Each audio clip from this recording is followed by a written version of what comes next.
So, you know what? Welcome to the Dear Business Coach podcast. Jineen R Huff, how are you today? I am good. Thank you for having me. I'm excited. Yeah, thank you. I know I actually tried to pick one area, and that's really hard for me to do. Welcome to Dear Business Coach, the podcast. My name's Elizabeth. Find one thing to move your business forward today with conversations, spotlights, interviews, articles, and free resources. Listen and follow and subscribe on social media. Dear Business Coach pages and groups. Dear Business Coach podcast, LinkedIn, Instagram, YouTube, and don't forget Spotify, Apple, iHeartRadio, Amazon Music, anywhere you listen to podcasts. All it takes sometimes is one little thing to move your business forward today.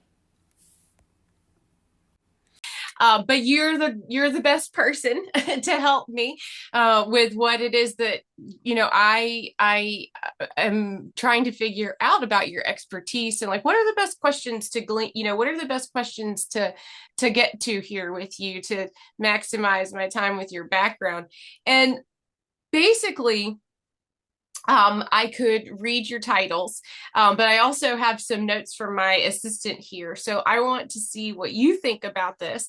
Jineen R Huff is a nurse resilience strategist, speaker, and author with over 20 years of experience in healthcare, including working as an anesthesiologist. But her expertise didn't come from textbooks alone. After experiencing burnout so severe it nearly led to a stroke, Jineen transformed her personal struggle into a mission, helping healthcare professionals and caregivers build resilience before they reach the breaking point. And her work has never been more critical, with 60 to 70% of new nurses leaving the profession within just 2 years, and healthcare workers across the board facing unprecedented challenges. Jineen is on a mission to help 1 million people who are suffering in silence from burnout. And I was pleased with that. How do you think I did with that description? I thought you did really good, but I just want to clear up one thing. Yeah. I'm a nurse anesthesiologist. So I just want to clear that up because I don't know who's going to hear it now or on the replay, but I just want to make sure. And plus, it is CRNA week. So, like nurses have Nurses Week, nurse anesthetists have their own week. And so that is currently this week. So I want to be championing my profession. And I think you did a great job. I've done a lot. It's been over 20 years. And I do have that mission of 1 million people no longer suffering in silence and burnout and want to push this resilience message wherever it needs to lead to help people. Mm. Oh, well, you have carved out time today to share important. I almost want to say values. That's not even really the best word. I think you have your work is necessary, and this is something that I wonder about in your field about. I worry about people, and I shared some of that with you when we met. So I'm thinking about so many different people and so many different roles. I mean, how did you even try to figure out who your audience was when you started thinking about your message? It's funny. I have been on multiple platforms where people always ask me that question. And Mm. I started speaking to the people who were me in those stages. And so I am a nurse. So I started speaking to the nurses. I was an overwhelmed mom. So I speak to those. I was a high achieving woman in perfectionism and burning out. As I said, you said it, I almost had a stroke before the age of 40. So I started speaking to those people because I remember I was suffering in silence. And that's how I found my target audience, by speaking back to the people who were me once upon a time to help them. So if that helps you out, it's pretty much going back for the people who were me, those remnants. And it's hard because when you do have a business, you really do want to target your audience. And sometimes you are kind of throwing spaghetti at the wall, but what you notice is your tribe will find you. So meaning you'll find out who really understands or vibes with your content, which was me with a book, which was me with a podcast, because we met on a podcast platform where we were talking about how important podcast is. Podcasts are for our growth and for getting our message out. So that's kind of where it started for me. And then it just grew.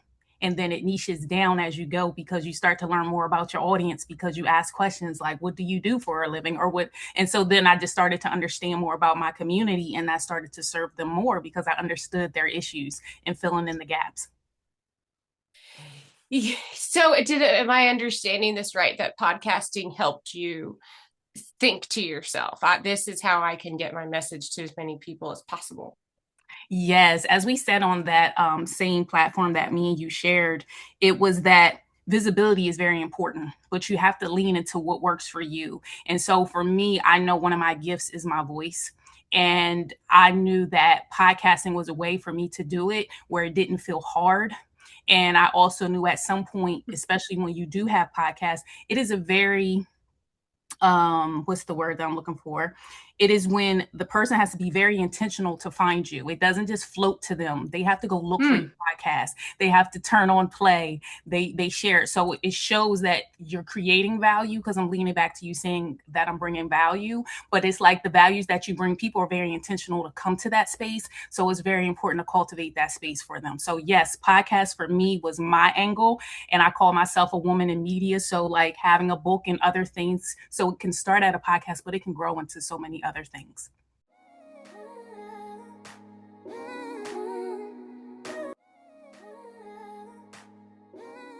Update.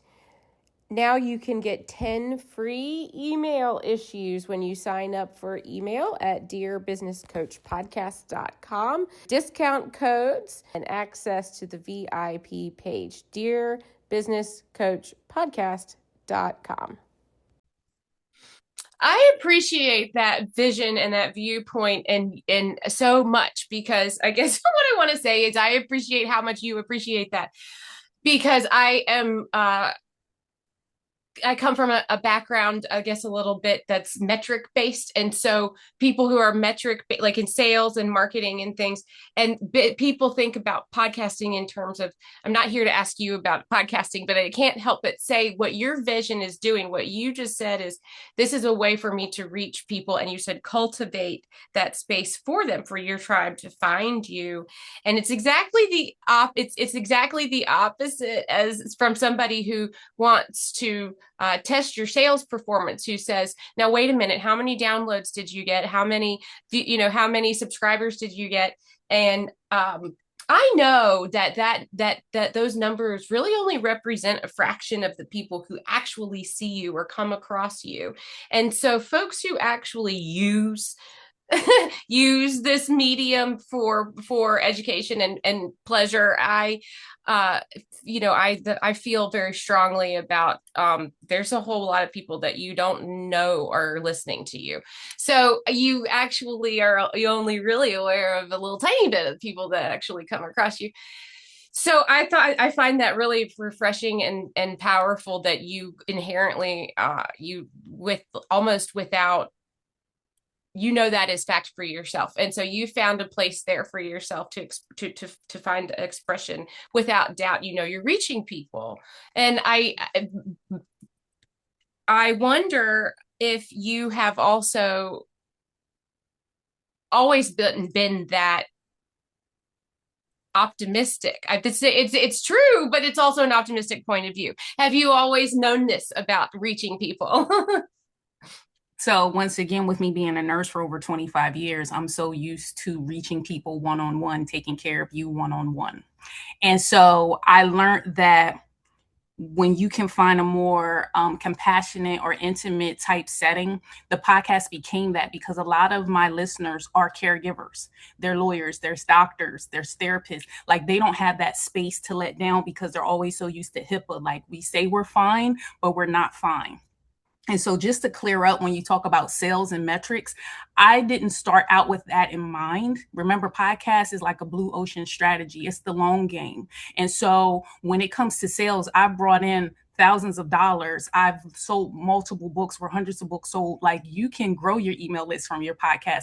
You can find other ways to nurture them, to bring them into your services or into your ecosystem. So I tell people, as you said, we may not start off looking for all those sell metrics that a lot of people push about, saying podcasting really isn't there, but it is a growth strategy, but it's a long game. That's not going to be something you see the results, I would say, especially if you're just starting out. Like, if you have a big name and a big brand, and of course you may see the sales right away, but it's a good nurturing point. And you can bring them into your ecosystem and they can get to know you. That's how I was able to have over 20,000 downloads. Like, I mean, you can go and start looking at the numbers, right? But you have to know your why. And so when I stood on the mission of no longer having people suffer in silence, that's when I knew I was going on the right trajectory. Yeah. And so you have to look at it from twofold. Yes, it's business, but are you serving your people the way that they're supposed to? And it just, for me, it's fulfilling. Like, it's a fulfilling thing for me to help people, but it all started from that baby seed of being a nurse and finding my own space to find people who understood what it feels like to be high functioning burnout. Like, I've almost had a stroke before the age of 40, but I've had 2 bouts of burnout that have put me out of work 2 times. And I've had to bounce back. And that is enough in itself that I understand that it's real. And I recently wrote an article for influential women about the cost of being fine, but you're not fine. And that did tremendous numbers because people DM me because, once again, they were suffering in silence and they could recognize. So all I'm saying is, it's very important for you to share your stories, what you've been through, because it will help people, business as well. Oh, well, that's yes. Yes, you're absolutely right.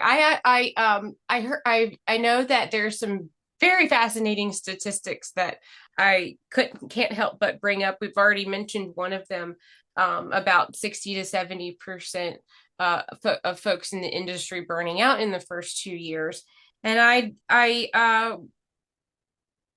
I'm curious, do you want to share how that's different? Like, if I'm coming to this information for the first time, how is this is not normal. I look at that number and I think it sounds like working in a restaurant. Right. So just giving the nursing background, and I'm sure people are seeing it on the news of nurses going on strike in New York, and there was nurses going on strike in California. Like, there's so much going on with the sick care model that I feel like even after COVID-19, like, we saw such a surge of sicker people. And now that we're in this new year of 2026, I'm telling you, related to healthcare premiums going up and people choosing not to get insurance because they can't afford and life is lifing them, we have found on the healthcare side that this is going to cause more strain. And so that means we're having lower engagement, we're having lower productivity, we're having people leave the bedside, as we said, after 2 years. Now, I've been in it 25 years, but think about that. Who's going to take care of the people and who are taking care of the caregivers? Because if they leave, it costs thousands of dollars to replace one person, one nurse. And a lot of us have lives outside of that. We have families. We have people we want to care for. Like I said, almost having a stroke before the age of 40, like, I have a child. So at the end of the day, it was having ripples at home. You know what I mean? So from just putting a bird's eye view on it, sick care models are very devastating on both sides, to the patients and to the organizations. And so for me, I've recognized that filling in the gaps, because there's 2 big gaps that I keep seeing that makes me want to do my resilience training, because that's really been my mission right now. And 2 of the biggest gaps that I find that we're having is the high functioning burnout, which I told you about, which is, I think I'm fine, but I'm not. And then they're suffering in silence. And that's really when we talk about how you have to have the permission to pause. I took a whole sabbatical last year, a whole year off of nurse anesthesia, because I needed that for me. Right. I don't think that's crazy at all. But in terms of your career projection, that's hard to explain. We don't have a culture in management or HR where that looks okay on your resume. And so you better have an explanation for that. It better be a baby. Right. So that is the new term, right? Where you teach people the permission to pause, because when you come back stronger, when you come back with your nervous system regulated, most people shouldn't have to take the full sabbatical. Mm. That just shows that you've been high functioning. I was a high leader and top nurse in my state. So, like, for me, high functioning is my normal capacity. But what was it doing under the surface? That's why I mean, when you're fine and you're telling people that, but you're really not. And so, allowing people to speak on those things, a lot of times they do wellness initiatives that are like pizza parties and what we call EAPs, employee assistant programs, which are like therapists that they hire in to help. That's not enough. Mm. People are struggling. And so where I'm going back to post COVID and now with the sick care model, when people not getting insurance, that means it's going to be hire people inside of these hospitals, meaning not getting beds right away. It's going to be, even if we want to talk about home health, are they even getting the support that they need to take care of people? Because some people aren't even going to be able to make it to the hospital. They're going to have to send people out to them. But do they even have enough people to do that? Like, this is a ripple. So you don't have to have the sabbatical, but you should be able to speak to what's going on with you and make it more acceptant.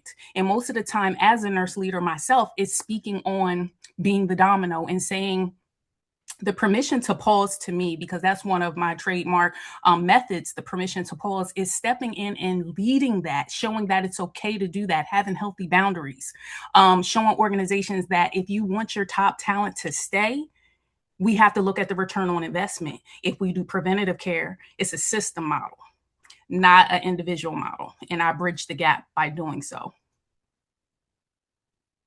Say that again. So it's not an individual model. It's well, preventative. We're talking about preventative.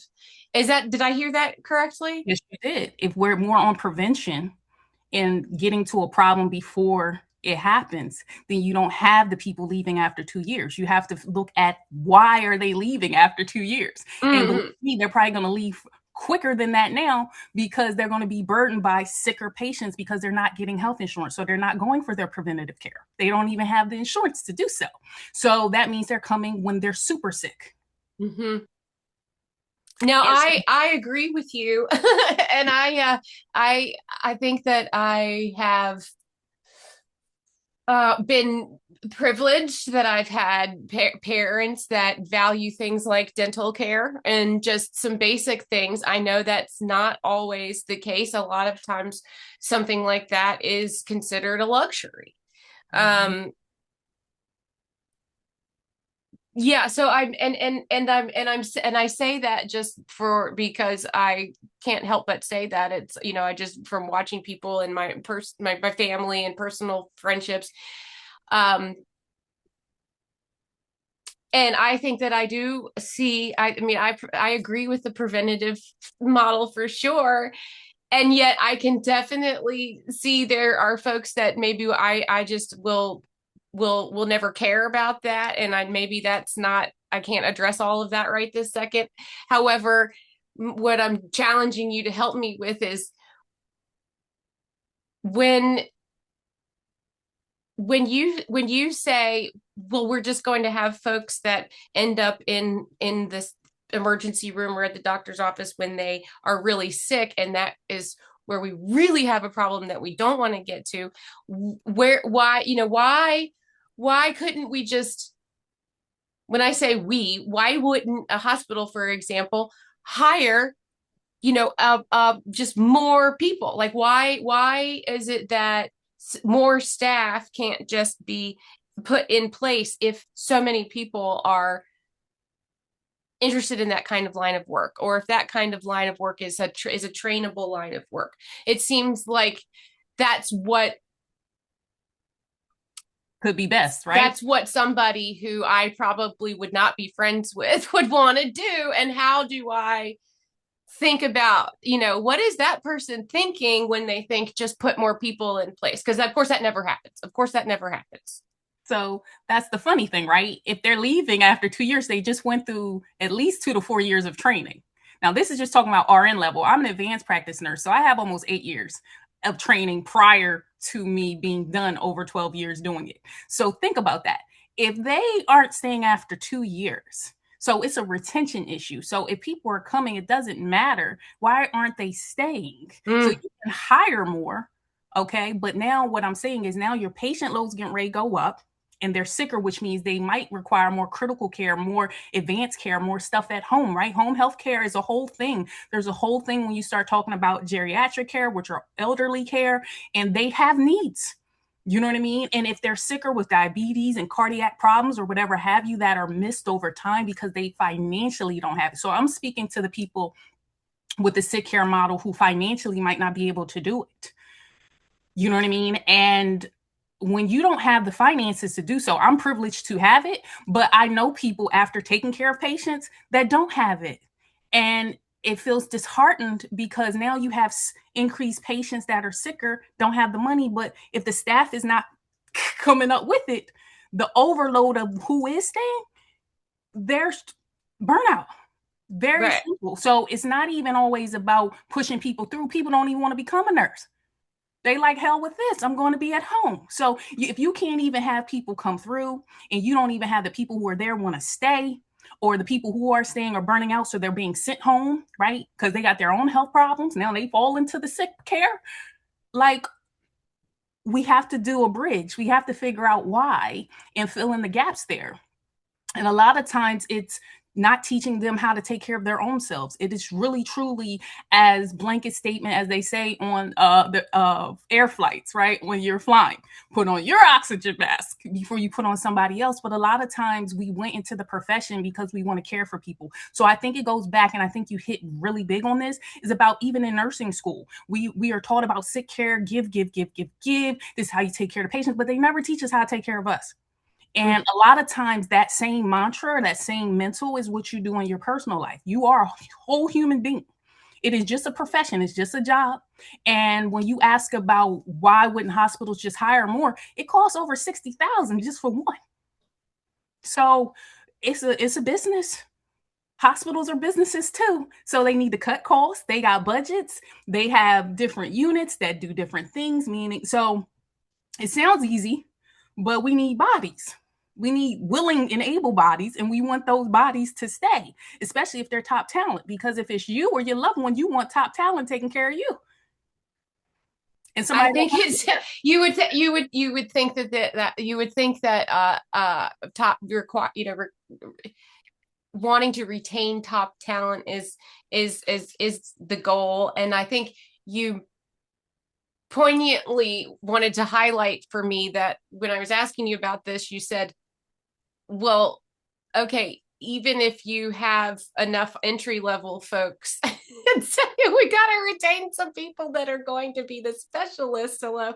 And yeah, I think, I assume that for higher level healthcare workers and specialists, there's more support and training and cushion so that you don't have burnout. Like and that apparently is a very wrong assumption.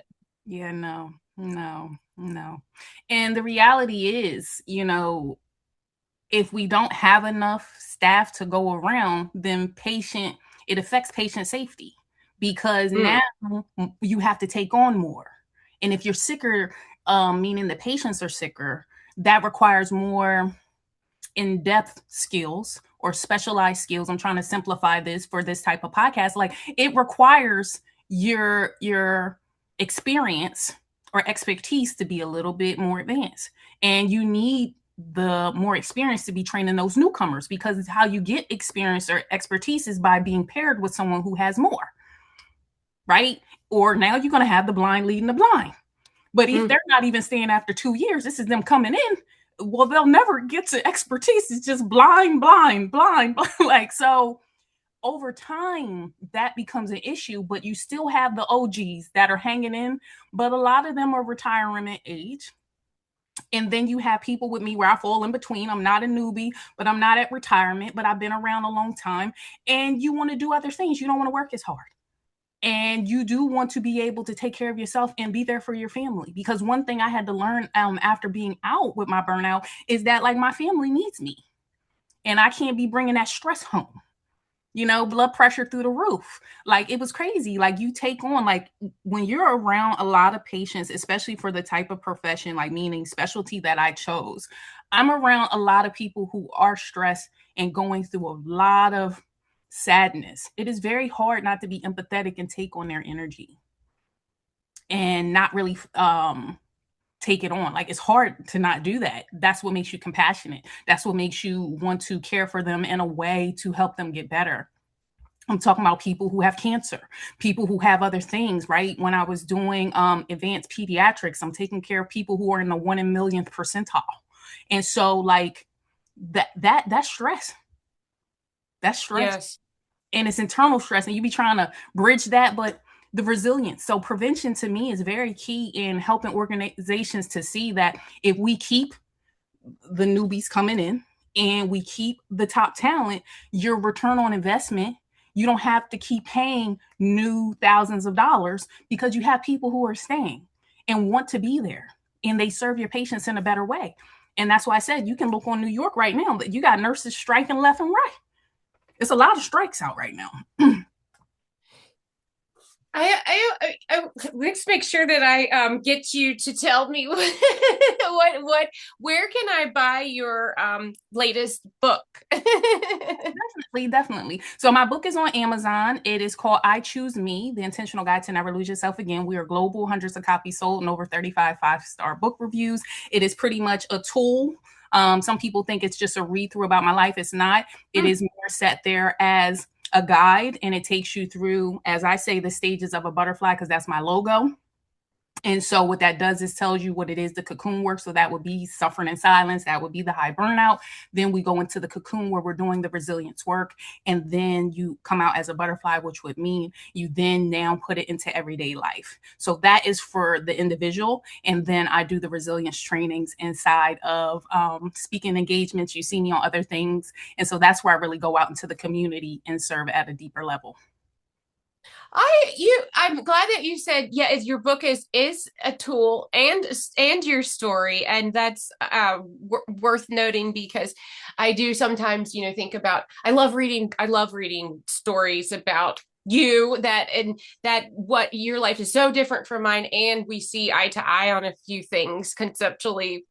Yes. And so there's a lot there that I would be so curious about. And sometimes I'm in the mood to read something that is a little bit of a workbook, and then sometimes, yeah, I want to hear the story, a little chicken soup for the soulish. So Yeah. I like that format. I think that you let me see what my notes say here. I think that you also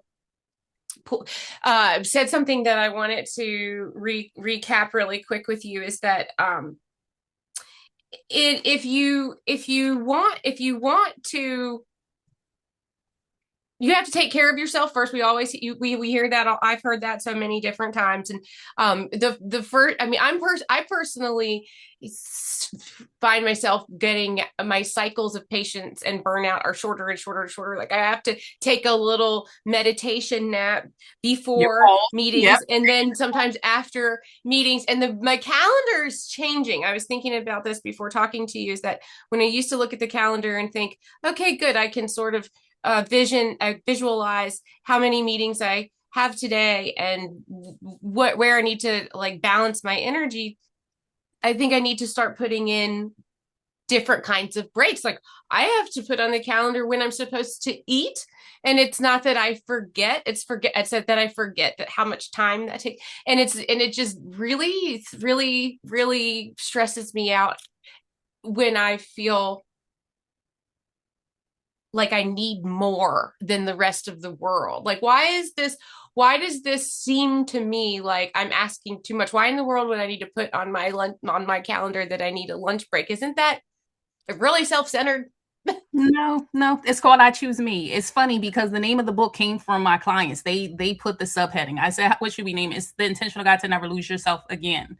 And so part of when you talk about the workbook type things, these are tips that I do encourage, which are scheduling yourself, doing your power hour. So you're saying a lot of these things out loud are things that we already do. So when I say the permission to pause, that's taking a meditation time. That's booking yourself in first. Like, if you don't do that, and it's cliche, I know people hear it all the time, you must feel pour from a full cup. You can't pour from an empty cup. Like, it is so important that when I really got the concept that I matter, and a lot of times people feel uncomfortable to take up that space. As you said, you may feel like, why do you need to do these things and may be different than others? A lot of people aren't saying those things. Those are the ones suffering in silence. That's how I knew I wasn't the only one. So you're not the only one. You should be blocking in food. Like, it's very important if we're working and doing stuff. Sometimes the work gets ahead of us. It's not that we don't want to eat. We were busy doing something else. So we forget to do those things. But it's important because without the nourishment, we can't really function as well as we want to. So it may seem basic, but it is so important that your foundational things, that's what goes back to my Bloom method. And that's what I teach inside of the book and in my programs, is you have to go through burnout to harmony by understanding the cycles. But the first step is believing in yourself. And it's called positive, sexy self-talk. How do you talk to yourself? And you matter. And once I started saying I'm enough, I matter, those things didn't stop me from putting those things in or meditating or doing whatever. And your permission should pause should look more like what you need. I want to ask you some more, but right now I have to let you help the next person today. I thank you so much, Jineen R Huff, and that's on LinkedIn, but I Choose Me on Amazon as well. Yes, that's the name of the book. All my services, if they have questions, can go to intentionalqueenjourney.com. That's where you can do that. And the resilience trainings and all that key detail is on LinkedIn. So I'm on all social media platforms. And the podcast, as you know, I'm on your podcast, and I thank you for having me. But my podcast is also available as a free tool. So you can go find all that information. And that's pretty much it. And if there's a healthcare leader or someone who wants me to come to their organization where I can help them with my resilience trainings, and they are becoming CEU ready, meaning continuing education credits, because that's very important, then book me and let's have me on your space. Oh, nice. Yes, thank you. Okay, well, I want to have you back. Okay, I love that. We can come back. Well, have a fantastic week, and we'll talk next time. Thank you, Jineen. All right, thank you. You've been listening to the Dear Business Coach podcast. My name's Elizabeth Walker, producer and host. Don't forget to subscribe to email. Thank you so much for being here, and find one thing today to move your business forward. Contact me at dearbusinesscoachpodcast@gmail.com. And as always, you are a superstar.